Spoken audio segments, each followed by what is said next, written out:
ಪಶ್ಚಿಮ ಬಂಗಾಳದ ಕೇಂದ್ರ ಕೋಲ್ಕತ್ತಾ ನಗರದಲ್ಲಿ 5.7 ತೀವ್ರತೆಯ ನೆಲನಡುಕ ನಡೆದಿದ್ದು, ಸಾಲು ಸಾಲು ಕಟ್ಟಡಗಳು 30 ಸೆಕೆಂಡುಗಳ ಕಾಲ ಗಡಗಡ ನಡುಗಿದವು. ಬಾಂಗ್ಲಾದೇಶದ ನರ್ಸಿಂಗಿಡ್ ಮತ್ತು ಪಡುವಣ ಬಂಗಾಳದ ಭಾಗಗಳನ್ನು ಒಳಗೊಂಡಂತೆ ಬೆಳಿಗ್ಗೆ ಭೂಕಂಪ ನಡೆದಿದ್ದು, ಜನರು ಭಯಭೀತರಾದರು. ರಿಕ್ಟರ್ ಮಾಪನದಲ್ಲಿ 5.7 ತೀವ್ರತೆಯಲ್ಲಿದ್ದ ಈ ಅರ್ಥಕ್ವೇಕ್ ಕೆಲವೆಡೆ ಕೆಲಮಟ್ಟಿನ ಹಾನಿಗಳನ್ನು ಉಂಟುಮಾಡಿದೆ. ಜೀವಹಾನಿ ಆದ ಬಗೆಗೆ ಎಲ್ಲೂ ವರದಿಯಾಗಿಲ್ಲ.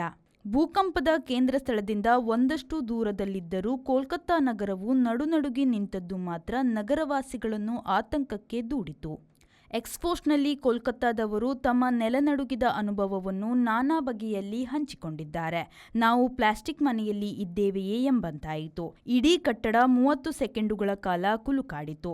ಇನ್ನು ಮಲಗಿದ್ದ ನಾವು ಬೆಚ್ಚು ಬಿದ್ದು ಎದ್ದು ಕುಳಿತೆವು. ನಾವೆಲ್ಲ ಬೀದಿಗೆ ಓಡಿ ಬಂದೆವು ಎಂದು ಇತ್ಯಾದಿ ಪೋಸ್ಟ್ಗಳು ಜಾಲತಾಣದಲ್ಲಿ ಹರಿದಾಡಿದೆ. ಬೆಳಿಗ್ಗೆ 10 ಗಂಟೆ 8 ನಿಮಿಷದ ಹೊತ್ತಿಗೆ ವಂಕಣ ಇಲ್ಲವೇ ನೈಋತ್ಯ ಬಾಂಗ್ಲಾದೇಶದ ನರ್ಸಿಂಗಿಡ್ನಿಂದ 13 ಕಿಲೋಮೀಟರ್ ದೂರದ ಸ್ಥಳವನ್ನು ಕೇಂದ್ರವಾಗಿಟ್ಟುಕೊಂಡು ಈ ನೆಲನಡುಕ ನಡೆದಿದೆ.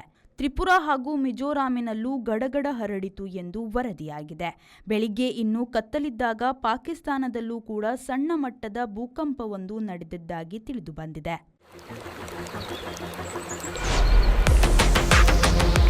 ಖುಷಿಯ ನಡುವೆ ಈ ಒತ್ತಡದ ಜೀವನ ದಣಿವು ಆಯಾಸದಿಂದ ಬಳಲುವಂತೆ ಮಾಡುತ್ತೆ.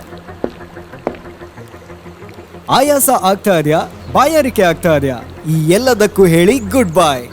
ಯಾಕಂದ್ರೆ ಇದೀಗ ಇಡೀ ದಿನ ಬಾಯಾರಿಕೆಯಿಂದ ರಿಫ್ರೆಶ್ ಆಗಲು ಬಬಲ್ಸ್ ಕುಡೀರಿ. ಬಬಲ್ಸ್ ಕುಡೀರಿ, ಫ್ರೆಶ್ ಆಗಿರಿ. Bubbles, a splash of happiness.